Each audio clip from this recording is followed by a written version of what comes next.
الشیطان اللعین الرجیم بسم اللہ الرحمن الرحیم الحمدللہ الاول بالاول کانا قبلہ والآخر بالآخر یکون بعدہ الذی کثرة رؤیتہ ابصار الناظرین وعجزة نعتہ اوہام الواصفین الذی ابتدا بقدرتہ خلق ابتدان وابترهم على مشیت اقترام ثم سلک بهم طریق ارادت وبعثهم على سبیل محبت والصلاة والسلام على الاول العدد وصاحب اللبد اسرته خیر الاسر وعطرته خیر العطر وشجرته خیر الشجر نبتت فی حرم بسقت فی کرم سیدنا و مولانا ابوالقاسم المحمد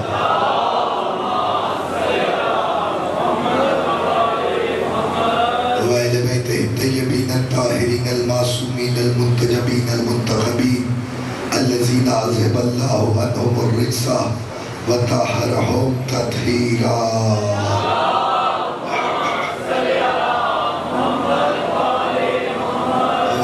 الباقیت علی اعدائهم ومنکر فضائلهم وغاصب حقوقهم اجمعین من یوم ظلم ملا یوم الدین اما بعد فقط قال رسول اللہ صلی اللہ علیہ وآلہ وسلم ذکر ولی عبادہ صلوات سارے باواز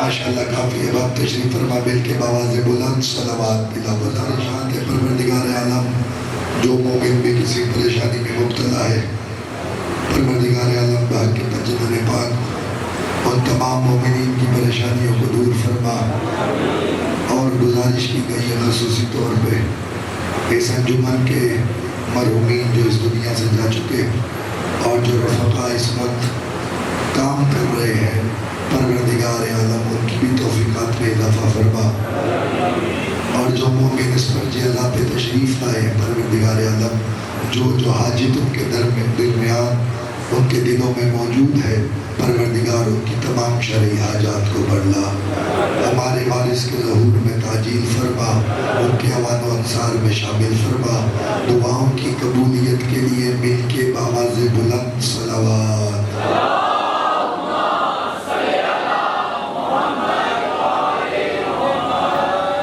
اجازت ہے جی کچھ دیر گفتگو ماشاءاللہ سارے احباب اگر راضی ہیں تو میں آغاز کر رہا ہوں امیر المومنین کے ایک فکرے سے آج کی تقریر کا آغاز کر رہا ہوں کیونکہ مجھے رسول اللہ کی بتائی ہوئی اس حدیث تک آنا ہے جو رسول نے تمثیل کے طور پر علی کے لیے بیان کی ہے تو اس کے لیے جو مقدمہ مجھے بنانا پڑے گا وہ میرے مولا کا ایک فکرہ ہے جو نہج البلاغہ میں موجود ہے اس فکرے سے آغاز کر رہا ہوں اگر آپ کی توجہ ہو گئی تو خدا کی قسم یہیں سے ہی مجلس کا ماحول بدل جائے گا امیر المومنین فرماتے ہیں کہ قرآن مجید کا ظاہر خوبصورت ہے باطن بڑا گہرا ہے علی فرما رہے ہیں کہ قرآن کا ظاہر بڑا خوبصورت ہے باطن بڑا گہرا ہے اس کا کیا مطلب ہوا کلام امام کو اگر سمجھیں ہماری کیا بساط کہ کلام امام سمجھنے کی ہم میں صلاحیت ہو لیکن یہ ان کا فیض ہوتا ہے کہ جو وہ کہتے ہیں وہ بات پہنچ ہی جاتی ہے تو میں نے بہت دیر غور کیا اس بات پر کہ میرے مولا کہنا کیا چاہتے ہیں کہ قرآن مجید ظاہری طور پہ خوبصورت ہے اس میں جاذبیت ہے یعنی اپنی طرف اٹریکٹ کرتا ہے اگر کوئی قرآن کی تلاوت کرتا ہو تو آپ اس سے پوچھئے گا کہ جیسے جیسے تلاوت بڑھتی جاتی ہے لطف بڑھتا جاتا ہے لیکن جو لفظ ہیں ہماری زبان عربی نہیں ہے لیکن اس کے باوجود پڑھنے سے لطف آتا ہے تو یہ ہے قرآن کا ظاہر. اگر معنی سمجھ میں نہ بھی آئے تو تلاوت کا ثواب ملتا رہتا ہے. یہ الگ بات ہے کہ قرآن خود کہتا ہے افلا یتدبرون القرآن، کیا تم قرآن میں تدبر نہیں کرتے؟ تو اس کا مطلب ہے کہ تلاوت کے ساتھ ساتھ تدبر کرنا بھی ضروری ہے. لیکن اگر کوئی تلاوت ہی کر رہا ہے تو ایسا نہیں ہے کہ وہ تلاوت بے فیض ہو، تو اسے تلاوت کا ثواب ملتا رہے گا. یہ بات اگر پہنچ گئی تو اگلا جملہ آپ کے حوالے کروں. تلاوت کا ثواب اسے پہنچتا رہے گا اگر اسے معنی سمجھ میں نہیں آ رہے. لیکن شرط ایک ہی ہے، وہ شرط یہ ہے کہ اس کا ایمان قرآن پہ ہونا چاہیے. توجہ فرمانی ہے. میرے مقدمے کو سمجھنے کی کوشش کیجئے. تاریخ کے بہت حسین ورق آپ کے سامنے الٹنا چاہتا ہوں. تاریخ یہ کہہ رہی ہے، مفسرین کہہ رہے ہیں، راوی یہ کہہ رہے ہیں کہ اگر آپ کا قرآن مجید پر ایمان ہے، ورنہ قرآن تو بازار میں دستیاب ہے، بازار میں دستیاب ہے تو کوئی بھی جا کے خرید سکتا ہے. خرید سکتا ہے یا نہیں؟ کسی بھی مسلک سے، کسی بھی ملت سے تعلق رکھتا ہو، ہدیہ دے اور قرآن خرید لے. آپ نے غور نہیں کیا، میں نے لفظ ہدیہ کہا ہے کیونکہ کوئی قرآن کی قیمت ادا نہیں کر سکتا،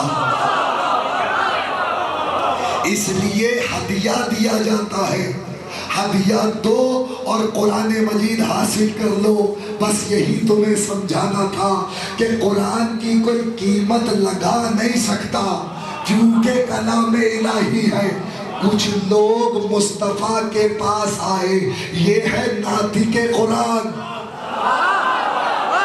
کچھ لوگ سرکار کے پاس آئے اور آ کے کہنے لگے جو آپ نے ہمیں تبلیغ دی ہے، جو کار رسالت انجام دیا ہے، یہ یہاں کا موضوع نہیں ہے لیکن بات یہاں آ گئی تو سن لیجئے. بصدقہ محمد و اہل بیت محمد سرکار سے کہنے لگے جو آپ نے ہمارے لیے تبلیغ کی ہے اور جو ہمیں دین پہنچایا ہے، ہم اس کی قیمت ادا کرنا چاہتے ہیں. اس کی قیمت ادا کرنا چاہتے ہیں. تو سرکار پہ وحی ہوئی قل لا اسألکم الیہ اجرا الا المودۃ فی القربى. حبیب ان سے کہہ دو کہ تمہیں کچھ نہیں چاہیے سوائے اقربا کی مودت کے. تو اس کا مطلب بات ثابت ہو گئی، جیسے قرآن کی کوئی قیمت نہیں دے سکتا ویسے کوئی اہل بیت کی بھی قیمت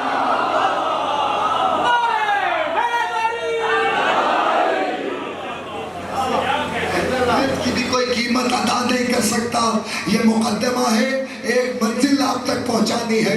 علی فرما رہے ہیں قرآن کا ظاہر بڑا خوبصورت، باطن بڑا گہرا، باطن تک کوئی پہنچ نہیں سکتا.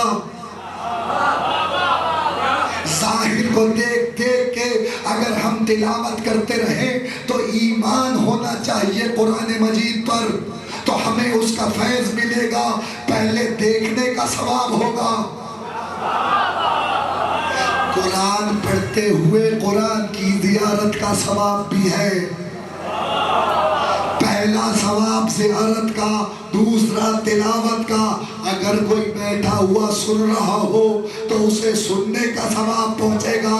اسی لیے تو رسول اللہ نے کہا تھا یا علی تو قرآن کے ساتھ ہے، قرآن علی کے ساتھ ہے. جیسے قرآن کو دیکھنا عبادت، ویسے علی کا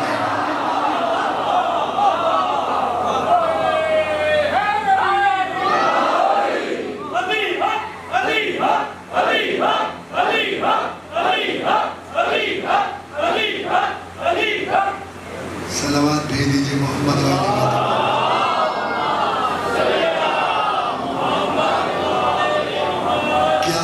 کیا یہ جو میرے بھائی نے نعرہ لگایا علی حق، کسی کو تذبذب ہے، کسی کو شک ہے؟ تو تو پھر سارے مل کے لگاؤ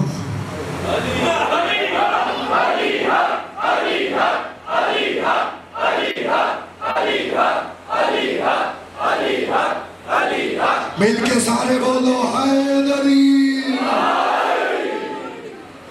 تو علی بتا رہے ہیں کہ قرآن کا ظاہر خوبصورت، باطن بڑا گہرا، ہر ایک باطن تک پہنچ نہیں سکتا.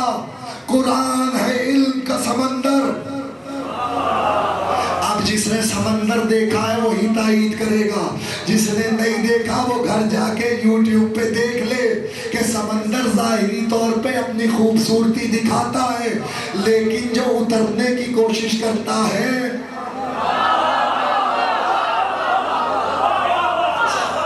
میں تو سامنے کی بات کر رہا ہوں. ابھی کچھ دن پہلے دو باپ اور بیٹا کئی بلین ڈالر لگا کر سمندر میں اترنے کی کوشش کی، لیکن واپس نہیں آئے، کیونکہ علی کہہ رہے ہیں کہ قرآن علم کا سمندر ہے. اس لیے اب غور کرنا کہ سرکار نے کہا علی قرآن کے ساتھ، قرآن علی کے ساتھ، اور علی کہہ رہے ہیں قرآن کا ظاہر بڑا خوبصورت، باطن گہرا. تو اس کا مطلب ہے تم تلاوت کر سکتے ہو، گہرائی میں نہیں اتر سکتے، گہرائی میں نہیں اتر سکتے.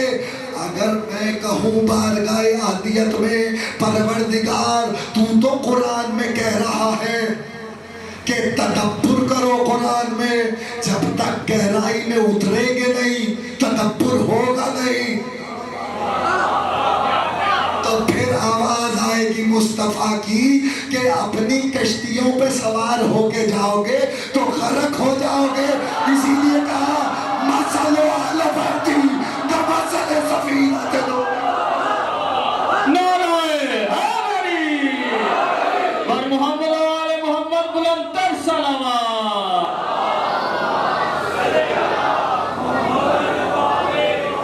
نہیں، اگلے مجمع کو بات سمجھ میں آئی، پیچھے تک آواز ہی نہیں گئی. اب میں کیا کروں، آواز ساتھ نہیں دے رہی. جتنا بھائی میرا ساتھ دے رہا ہے اتنی پہنچانے کی کوشش کر رہا ہوں. رسول کہہ رہے ہیں اپنی کشتیوں پہ اپنی آپ دوزوں میں سوار ہو کے جاؤ گے تو غرق ہو جاؤ گے. تمہیں کشتی بتا کے جا رہا ہوں، مثل اہل بیتی کمثل سفینۃ نوح. اگر تم اس پہ سوار ہو جاؤ گے پھر غرق نہیں ہوگے. یا رسول اللہ یہ کشتی تک پہنچنے کا راستہ کیا ہے؟ آواز آئے گی ان الحسین مصباح الہدی و سفینۃ النجاۃ.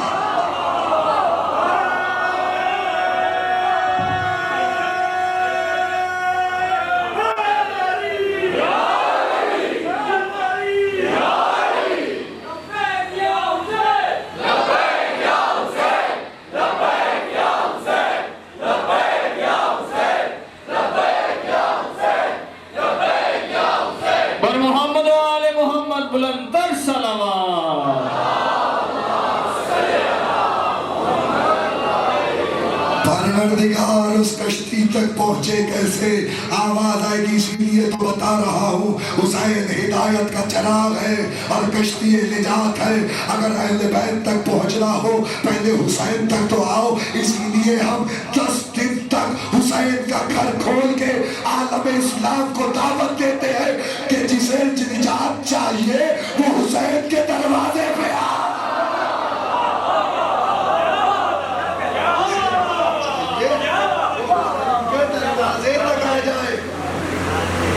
امیر المومنین کا ارشاد ہے، میں کیا کروں کہ بار بار آپ کو دورا کے بتانا پڑ رہا ہے، کیونکہ مصطفیٰ نے ان 3 چیزوں کے لیے ہی بتایا ہے کہ ان کی طرف دیکھنا عبادت ہے.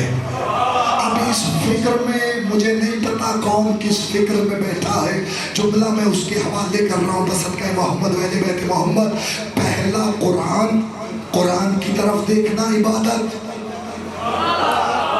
دوسرا علی کی طرف دیکھنا عبادت، تیسرا کعبے کی طرف دیکھنا عبادت.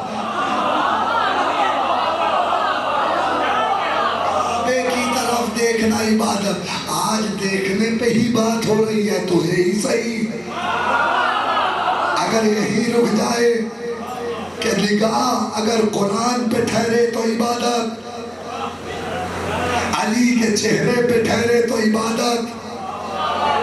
اب امتحان لینا چھوڑ دو میرا, 4تھا سال ہے تمہارے درمیان پڑھتے ہوئے. تاریخ کہہ رہی ہے کہ حضرت ام المومنین حضرت عائشہ فرماتی ہیں اکثر میرے بابا جب میرے گھر تشریف لاتے تو اگر علی سامنے بیٹھے ہوتے گفتگو رسول سے کر رہے ہوتے تھے, چہرہ علی کا دیکھ رہے ہوتے تھے. میں پوچھتی کہ یہ ماجرا کیا ہے تو وہ کہتے حمیرہ علی کا چہرہ دیکھتا ہے.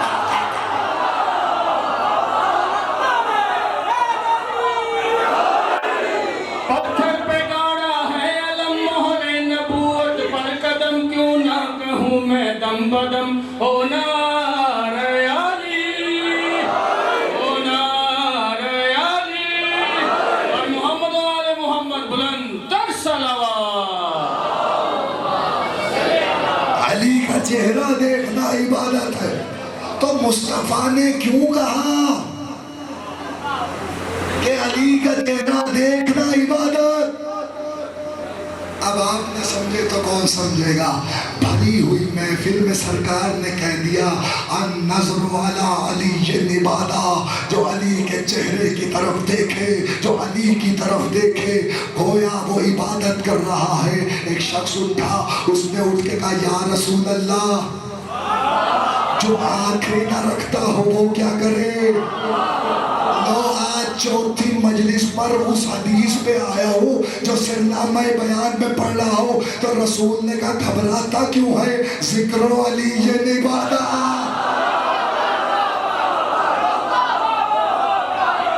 ذکر علی عبادہ, علی کا ذکر عبادت ہے. اس نے پلٹ کے کہا یا رسول اللہ, اگر کوئی زبان ہی نہ رکھتا ہو تو رسول نے کہا حب علی عبادہ, کہ علی کی محبت دل میں ہو تو ہر سانس عبادت میں کر.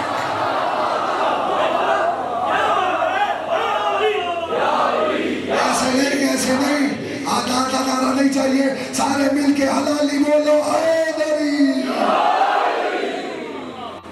علی کا عشق مقدس ثمار دیتا ہے, علی کا عشق مقدس ثمار دیتا ہے. علی کا بغض تو چہرہ بگاڑ دیتا ہے.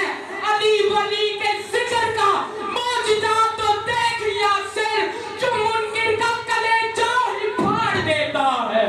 نعرہ حیدری.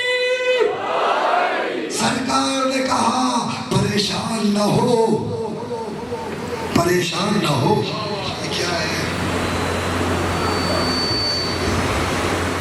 رسول نے کہا پریشان نہ ہو. توجہ, رسول نے کہا پریشان نہ ہو, ذکر علی عبادہ. اس نے کہا جو زبان نہ رکھتا ہو, سرکار نے کہا حب علی عبادہ. دل میں محبت تو رکھ سکتا ہے, وہ دل ہی کیا جس میں علی نہ آئے. وہ دل ہی کیا جہاں علی نہ آئے. رشک کرو علی کے چاہنے والوں کہ علی تمہارے دل میں ہے. ہر جگہ علی نہیں آتے, یا اللہ کے گھر میں آتا ہے یا مومن کے دل میں آتا ہے.